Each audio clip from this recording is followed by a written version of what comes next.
Bom, primeiro seu nome e sua profissão, por favor. Leonícia Amorim, eu sou servidora do Judiciário Estadual.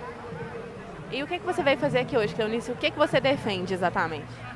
Eu vim me manifestar e aderir contra uma situação de golpe de Estado, que é configurada por uma aparente legitimidade, mas que um pouco mais de análise política dessa situação se delineia como um golpe de Estado e um golpe dado por quem quer reduzir os direitos da população. Tanto que nos primeiros meses do governo, ou do desgoverno do Temer, a gente só viu redução de conquistas anteriores. Um aumento muito maior da projeção de dívida, uma manifestação, inclusive do FMI, acenando com o retorno do Brasil como grande devedor, porque Dilma não pôde ter 93 bilhões, mas Temer teve 170 e pede mais. Então não tem lógica dizer que Dilma estava quebrando o país. Então são essas questões porque nós estamos saindo do pacto social que é a Constituição. O Brasil não optou por isso em 88 e não há uma nova Constituição, não há um novo pacto social. Se não há um novo pacto e os princípios estão sendo rompidos, é golpe. Se é golpe, eu tenho que me manifestar contra, independentemente de partido. Você acha que existe possibilidade de a Dilma voltar? Cada vez menos eu acho que existe a possibilidade da Dilma voltar, porque eu não vejo vontade nem do partido ao que ela se filia, que é do PT, de trabalhar por essa volta, e nem uma união das chamadas esquerdas em torno dessa volta.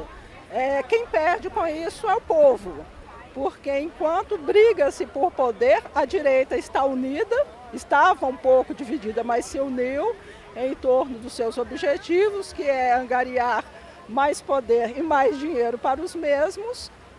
Essa situação até existem avaliações que concluem que o acesso da população a determinados serviços e a determinados bens causou uma certa revolta de uma outra parte da população que não estava acostumada a compartilhar. Então, essa direita que assume hoje, excludente, sexista,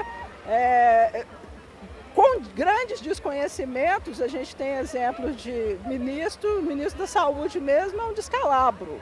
Ele seria suficiente para ele ter sido demitido ou pedir demissão no outro dia, quando ele fala que brasileiro acha que está doente demais, tem doenças psicológicas. Todo mundo sabe que o sistema de saúde no Brasil já foi mais precário, ainda não é o suficiente, mas pelo menos ele é mais inclusivo. Todos podemos ter acesso dentro do que é possível fazer.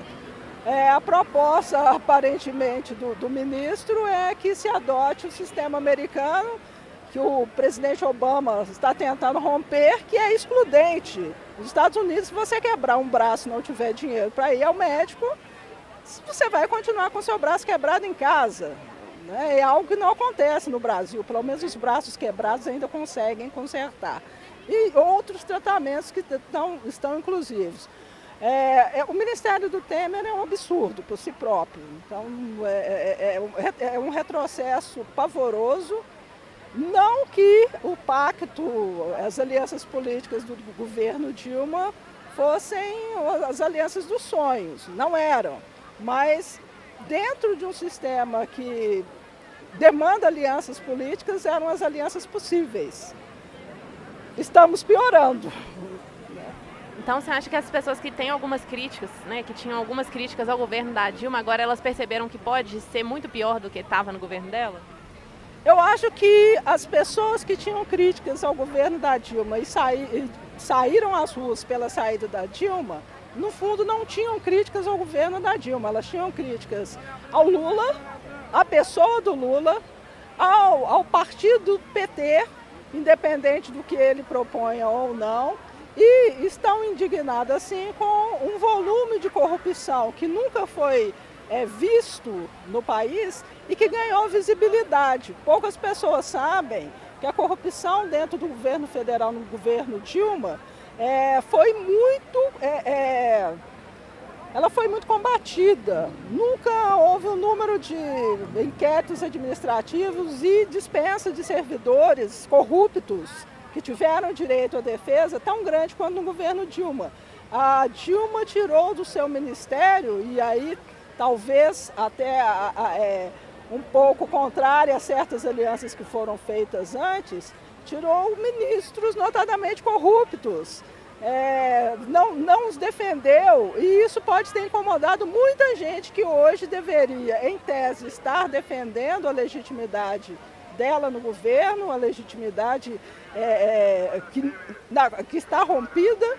Eles se colocam contra a Dilma ou não a defendem, justamente porque tiveram seus interesses pessoais contrariados, porque não eram os interesses do país. Infelizmente, essas pessoas que foram para a rua, elas não estavam lutando contra a corrupção, porque senão teriam ido para um fora Cunha e não foram. A demanda é muito mais para um retrocesso de direitos, onde eu tinha empregadas domésticas sem direito, trabalhador com carga horária, porque eu tenho trabalhador com carga horária, apesar de ter sido uma afirmação infeliz, mais de 80 horas, isso está no inconsciente daquela pessoa, que o trabalhador tem que trabalhar infinitamente para que ele continue rico.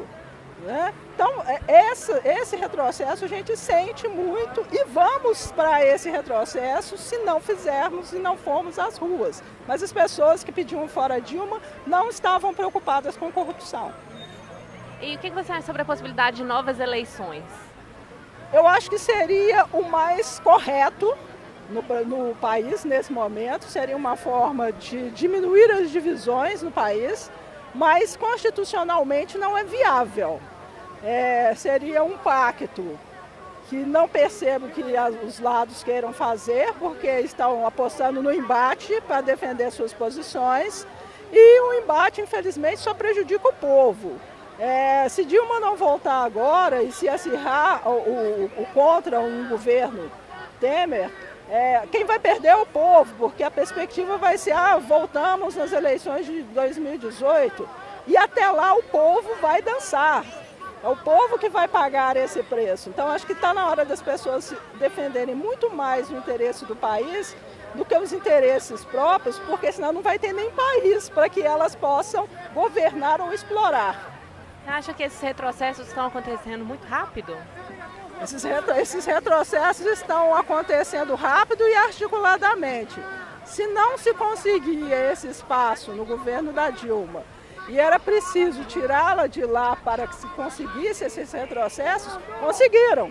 Tiraram a Dilma, hoje não importa o que se fale na comissão de impeachment, ninguém vai ouvir, já se sabe, ninguém está disposto a analisar as provas dos autos, ninguém está disposto a saber se houve ou não houve crime de responsabilidade. O que as pessoas querem é tirar a Dilma, independente do que venha depois. Mas independente do que vem depois, é dano para o povo. Você acha que se o impeachment se confirmar no Senado, né, se de fato a Dilma for definitivamente afastada, as pessoas vão para as ruas para defender a democracia, para defender que se siga, né, a Constituição e o resultado das urnas? Historicamente, em massa, o Brasil nunca foi para as ruas. Em raríssimas ocasiões, o Brasil foi para as ruas. Percebo que hoje a questão midiática ela conta muito mais. Quando você pode colocar um pato de borracha na Avenida Paulista e pagar determinadas mídias que são muito caras, você vai conseguir uma adesão. Quando você não pode, você tem uma adesão menor. E quando você pode e não quer, aí você vai ter uma adesão menor ainda. Então, primeiro, em relação ao impeachment, eu percebo que alguns grupos podem, deveriam, mas não querem que o impeachment não passe. Mas não passando o impeachment, eu acredito... sua pergunta foi não passando ou passando? Passando o impeachment, eu acredito que tenhamos movimentos de rua, mas que não serão suficientes para abalar um desgoverno que virá. E o objetivo é centrar forças para voltar ao poder em 2018, o que não atende o interesse do povo. Sua opinião sobre escola sem partido, o que você pensa sobre isso? Escola sem partido é uma forma de um grupo que quer inculcar ideias na cabeça das pessoas. Na realidade chama-se escola sem partido, mas é uma escola com partido, porque ele quer que não haja posições contrárias. É uma escola, na realidade, acrítica. Você não seria, uma das missões da escola é te educar para se tornar um ser crítico. Então ali você vai ter as informações, tanto de um lado quanto do outro, né? Só que hoje a proposta de escola sem partido é para que as pessoas não tenham acesso à informação do que as outras pessoas pensam. Eu acredito que a escola deve formar seres críticos. Eu tenho acesso à informação e a partir disso eu vou defender uma posição ou outra. Ou, inclusive, não defender nenhuma das que se me apresentam. Se eu não tenho essa possibilidade de aprendizado crítico, eu sou uma marionete na mão de alguém que está querendo essa escola sem partido. Você falou sobre julgamento justo, né? Qual que é a sua opinião sobre a denúncia que o Lula apresentou à ONU, né? E sobre o fato de ele ter virado réu no dia seguinte? Você acha que aqui no Brasil o Lula teria acesso a um julgamento justo, de fato? Eu acho que hoje no Brasil, a ala que de alguma forma eu possa insinuar que esteja relacionada à Lava Jato, dificilmente terá um julgamento justo. Primeiro, que o povo não entende exatamente como está sendo feito isso. Fica a cargo da mídia, dos órgãos de imprensa, dizer para o povo como isso está sendo feito e muitas vezes nem a mídia tem acesso. Uma das coisas interessantes, por exemplo, são vazamentos de informações para específicos órgãos de imprensa, sendo que os outros repórteres, os outros jornalistas não têm. Se você um furo de reportagem, mas processo que segue sob segredo de justiça, como você tem um furo de reportagem no segredo de justiça? E como que a gente nunca tem resultado das punições? Porque se vazou e era para correr em segredo, algumas pessoas falam assim, mas a gente precisava ficar sabendo. Tá, da mesma forma que eu precisava ficar sabendo como a filha do Lula trata o Lula na intimidade de família deles, eu precisaria ficar sabendo por que o meu vizinho está separando da mulher. Eu não tenho acesso a esse processo. Então é uma coisa que viola assim, os direitos. Não sei, não estou informada exatamente sobre o teor do que o Lula apresentou à ONU, mas a gente está, sim, em alguns casos, vivendo uma justiça de exceção, porque pune-se uns, outros não são punidos, outros não são nem vistos. Tem uma personagem em Minas Gerais que ela simplesmente sumiu dos noticiários da imprensa e ela foi indicada em diversos escândalos e ninguém ouve falar. Né? Estamos até uma campanha volta, né, para essa personagem e é uma personagem importantíssima da política mineira. Onde está essa pessoa e como estão os processos em relação a essa pessoa? Processo sobre o Eduardo Cunha. Peraí, mais prova do que tem, mais o que está dito e o processo de retirar o Cunha é infinitamente mais lento, convenientemente mais lento do que da Dilma. E todo mundo sabe que ele ainda vai restar poder para ele. É justamente o que o país não deveria acobertar. Né? E estamos acobertando, inclusive pessoas que falam antes Cunha do que Dilma. Eu tenho dúvida a respeito do caráter dessas pessoas. Bom, e para finalizar, sobre as eleições desse ano, né, o que você vai levar em consideração para decidir localmente? Localmente, Belo Horizonte tem um quadro muito ruim de possibilidade de eleição. Não temos políticos que estejam comprometidos com a cidade. A gente não vê pessoas que estejam ligadas à cidade. A gente sabe quem a gente quer que não volte, mas saber quem vai poder se habilitar está difícil. Vamos esperar, hoje acho que é o último dia de convenção. Vamos ver quem efetivamente vai sair, mas as perspectivas são ruins. Precisamos de uma mudança desse quadro político, dessas alianças que são perversas para o povo, porque está chegando assim no limite. O povo está chegando no limite porque simplesmente não tem em quem votar. É um outro problema.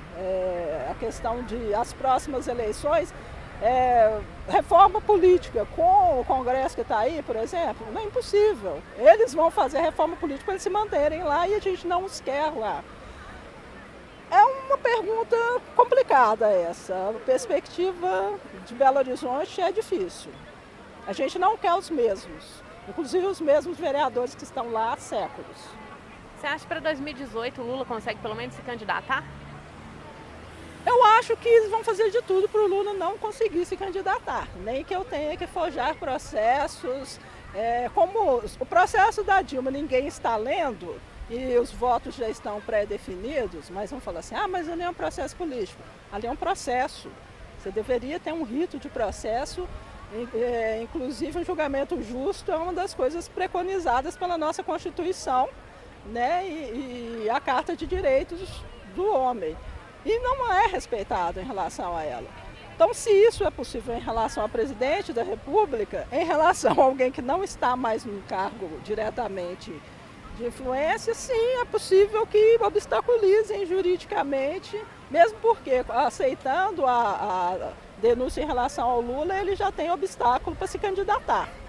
Né? A ficha limpa está aí, a gente defendeu tanto a ficha limpa e muitas vezes as armas, né, podem ser usadas. Não que eu seja lulista, por sinal, tenho sérias críticas em relação à condução do Lula em algumas coisas.